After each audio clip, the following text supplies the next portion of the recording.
So what's the real truth about living in Cambodia as a foreigner? If you're thinking of moving to Cambodia, you need to know the good, the bad and the ugly. In this video, we will be looking at these 3 points. That's good.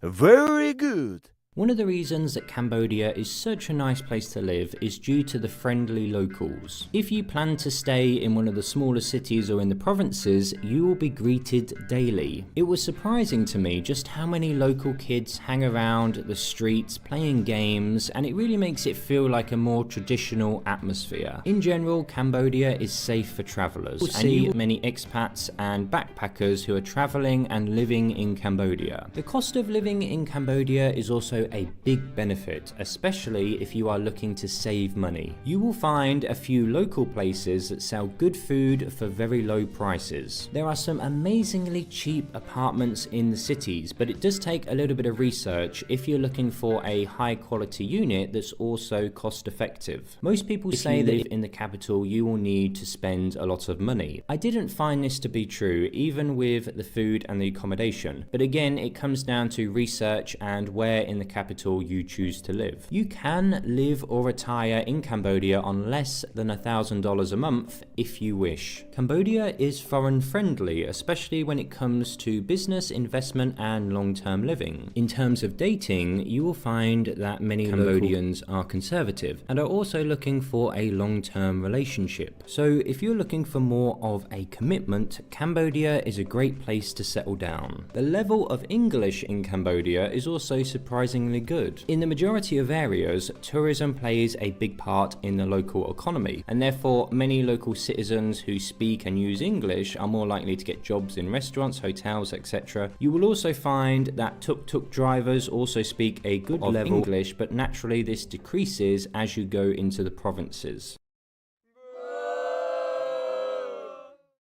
US dollars are accepted throughout Cambodia, which may seem like a really good thing, but I've noticed that my money has gone down a lot quicker than I expected, and I'll explain why. So what happens in Cambodia is that when you pay in US dollars, 9 times out of 10 you will be given your change back in the local currency instead of dollars. The problem is that many locals have a predetermined currency exchange price, which they have been using for many years, but is often not correct. So if you order a coffee and you see the price is $1, you hand over $10 and you expect $9 in change or its equivalent. But in many places, this is not happening. So with the volatile exchange rates that we're seeing at the moment, these extra fees can add up. So I found it best to pay in local currency when possible. Talking about money, how can you access money in Cambodia? If you have a long-term visa, obtaining a local bank account is not a problem, and this will of course save you on those withdrawal fees. Unfortunately, using a borderless bank account such as Wise is not possible in Cambodia. Cambodia in general is still developing, which means there is often not a lot of convenience. If you're living in America or in the UK, we tend to use Amazon. If you're living in other parts of Southeast Asia, we tend to use Lazada. However, there is not a big selection of online stores or physical stores in Cambodia. Many of the online stores in Cambodia purchase from overseas, so there's often a long delivery time. So if you are in need of certain items, it's recommended to purchase these before you travel. You will also find that food prices are much higher in Cambodia than other Southeast Asian countries. As mentioned, there are some cheap eats around the city, but you'll also find many overpriced, low quality foods. Food hygiene is also an important subject. Some places take this very seriously, but there are a lot of bad practices, and having an upset stomach or food poisoning is unfortunately common in some parts of Cambodia. This leads us on to hospital and medical services in Cambodia, which are also developing, so there are many services that are not available. Having insurance is also a very good idea if you're planning to move to Cambodia full time.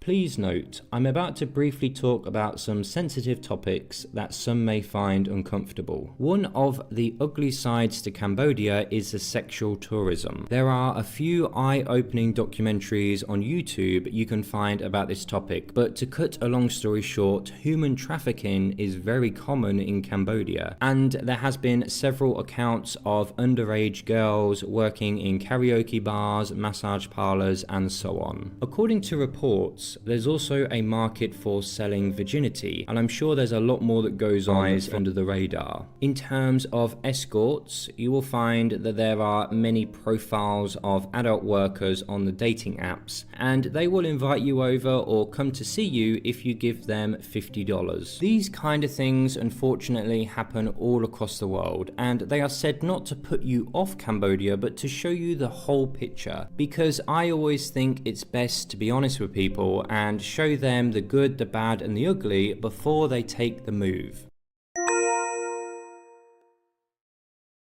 I must say that it takes some time to get used to the way of life in Cambodia. There are plenty of nearby countries that offer expats a slightly different lifestyle for the same cost of living. I could certainly move to Cambodia for a few months, no problem, but living here long term or retiring here, well, I would find it challenging. But having said this, there are some expats who love Cambodia. They love living in Cambodia. Interestingly, I found Cambodia is very popular with my brothers from Australia and America. The good news is that Cambodian people and the local government have made it very easy to live in Cambodia. What I've noticed is that many expats normally have one or two places in Asia in their hearts, somewhere that they could live. For me, it's the Philippines. That's number one for me. So I don't see myself living here long term, but I certainly could live here for a few months.